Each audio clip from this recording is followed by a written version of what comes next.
आज आप किसी भी अमीर से अमीर इंसान को देख लो, फिर चाहे वो अंबानी हो, अदानी हो, राधा कृष्ण दमानी हो, जो भी हो, ये सब लोग इतने रिच बने हैं by the power of their value investing in share market. पर अगर आप अभी अपने पेरेंट्स को कन्विंस करने जाओगे कि पापा मुझे शेयर मार्केट में पैसे लगाने हैं, तो वो बस आपको एक ही बात बोलेंगे, बेटा ये सट्टा होता है, बहुत ज़्यादा रिस्की होता है, लोगों के घर बार तक बिक जाते हैं इसमें। तो उनके मन में शेयर मार्केट को लेकर ये इमेज आखिर बनी कैसे? तो वो बनी है आसपास के लोगों को देखकर, क्योंकि 90% लोग ऐसे होते हैं जो शेयर मार्केट में अपना पैसा डुबा देते हैं, क्योंकि उसमें से 50% लोग सिर्फ दूसरे की टिप पर काम करते हैं। किसी दोस्त ने या किसी रिलेटिव ने कह दिया कि भाई मुंबई से खबर आई है, ये स्टॉक उठा लो, ज़्यादा से ज़्यादा पैसे लगा दो। एंड जब वो स्टॉक का प्राइस नीचे जाता है तो सब कुछ बर्बाद हो जाता है।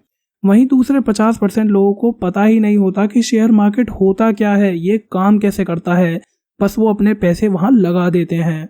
तो ये सभी लोग स्टॉक मार्केट को गैम्बलिंग की तरह ट्रीट करते हैं। पर अगर आप लॉन्ग टर्म के लिए शेयर्स को होल्ड करके रखते हो और कंपनी के फंडामेंटल्स जानने के बाद ही उसमें इन्वेस्ट करते हो, तो स्टॉक मार्केट में इन्वेस्टमेंट करना बिल्कुल भी रिस्की नहीं है। सो मैंने स्टॉक मार्केट का एक myth, investment in stock market is risky, वो तो आपके दिमाग से हटा ही दिया है।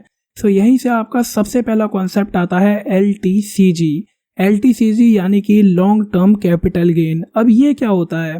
सो अगर आप किसी भी कंपनी के शेयर्स को 1 साल या 1 साल से ज़्यादा टाइम के लिए होल्ड करके रखते हो एंड उस पर आपको जो भी गेन यानी कि प्रॉफिट होता है, उसी को हम कहते हैं लॉन्ग टर्म कैपिटल गेन। चलिए एक एग्जाम्पल की मदद से समझते हैं।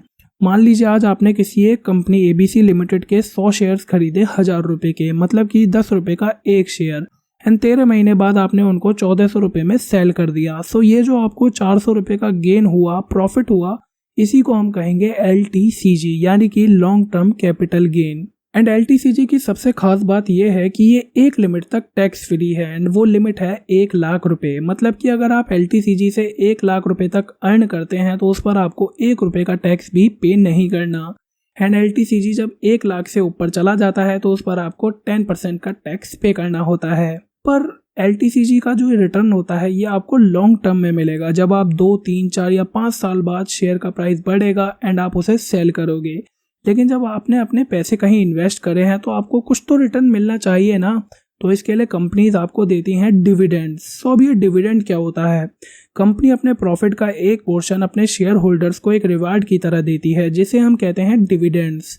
डिविडेंड इन्वेस्टर को पर शेयर बेसिस पर मिलता है, यानी कि आपके पास कंपनी के कितने शेयर्स हैं उसी हिसाब से आपको डिविडेंड भी मिलेगा। एंड डिविडेंड भी 2 टाइप के होते हैं, पहला होता है इंटरिम डिविडेंड एंड दूसरा होता है फाइनल डिविडेंड। अब ये इंटरिम डिविडेंड वो होता है जो आपको अकाउंटिंग ईयर के बीच में मिलता है, यानी कि 1 अप्रैल से नेक्स्ट 31 मार्च के बीच में, और ये कंपनी के प्रॉफिट के अकॉर्डिंग आपको 2 से 3 बार भी दिया जा सकता है।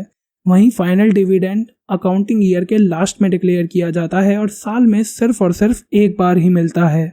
डिविडेंड्स कंपनी जब ही देती है जब वो प्रॉफिट में होती है। अगर कोई कंपनी लॉस में होती है तो वो कोई डिविडेंड पे नहीं करती। इवन कुछ कंपनीज तो ऐसी भी होती हैं जो हाईली प्रॉफिटेबल होते हुए भी कोई डिविडेंड पे नहीं करती।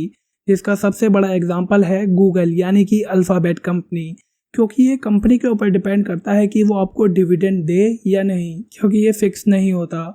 सो आज की वीडियो यहीं पर ख़त्म करते हैं। नेक्स्ट वीडियो में बात करते हैं कि गूगल ने इतनी ज़्यादा प्रॉफिटेबल कंपनी होने के बाद भी आज तक अपने इन्वेस्टर्स को 1 रुपये का डिविडेंड भी क्यों नहीं दिया। सो बस आप मेरे चैनल द फाइनेंशियल बनिया को सब्सक्राइब कर लीजिए एंड एंजॉय कीजिए फ्री फाइनेंशियल कंटेंट को। Thank you.